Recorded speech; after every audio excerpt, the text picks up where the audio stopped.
1940 के दशक की शुरुआत में सुभाष चंद्र बोस, जिन्हें नेताजी कहा जाता था, ने भारत को ब्रिटिश शासन से मुक्ति दिलाने के लिए गहरा संकल्प किया था। लेकिन उन्हें यह महसूस होता था कि सामान्य तरीके से यह मुक्ति हासिल करना संभव नहीं है। इस सत्यानुष्ठान ने उन्हें दुनिया के अक्सिस पावर्स से सहारा लेने की कीमत चुकाने के लिए प्रेरित किया, जिसमें नाजी जर्मनी और इंपीरियल जापान शामिल थे। नेताजी का सफर जनवरी 1941 में कोलकाता में हाउस अरेस्ट से बचकर शुरू हुआ था।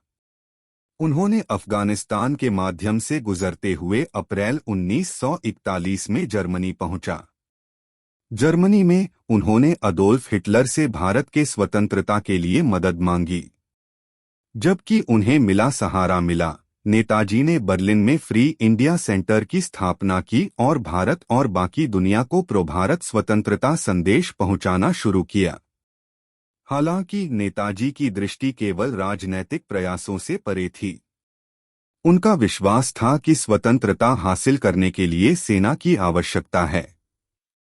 इस यकीन के साथ कि वर्तमान युद्ध से इंडिया को आज़ादी प्राप्त करना मुश्किल है, नेताजी ने एक महत्वपूर्ण कदम उठाया। जुलाई 1943 में नेताजी सिंगापुर में जापानी अधीनस्थ क्षेत्र पहुंचे। जापान के सहायता से उन्होंने भारतीय राष्ट्रीय सेना, आज़ाद हिंद फौज की स्थापना 1 सितंबर 1942 को की। आईएनए का उद्देश्य भारतीय युद्धबाजों को जापानी सेना के साथ मिलकर ब्रिटिश सेना के खिलाफ लड़ने के लिए भारत से जुड़ने का था।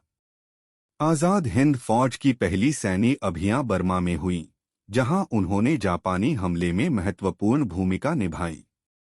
आईएनए का नारा जय हिंद भारत की जीत गहरे जंगलों में ब्रिटिश भारतीय सेना के खिलाफ लड़ते समय गूंथा गया। उनका योगदान इम्फाल और कोहिमा के युद्ध में विशेष रूप से महत्वपूर्ण रहा। नेताजी बोस ने आज़ाद हिंद फौज के सैनिकों से कहा, मुझे खून दो, मैं तुम्हें आज़ादी दूंगा। आईएनए के योद्धाओं के साहस ने भारतीय जनता में राष्ट्रभक्ति की भावना को प्रेरित किया। दुर्भाग्यवश युद्ध की तब्दीली हो गई और जापान को पराजित होना पड़ा। नेताजी बोस, जो अपने स्वतंत्रता के लिए अपने दृष्टिकोण पर कभी भी कमी नहीं करने के लिए तैयार थे, सोवियत संघ से मदद के लिए निकले। दुखद तौर पर 18 अगस्त 1945 को उनके एक विमुक्ति यात्रा के दौरान उनकी विमान दुर्घटनाग्रस्त हो गई, जिसके परिस्थितियों पर आज भी संदेह और विवाद हैं।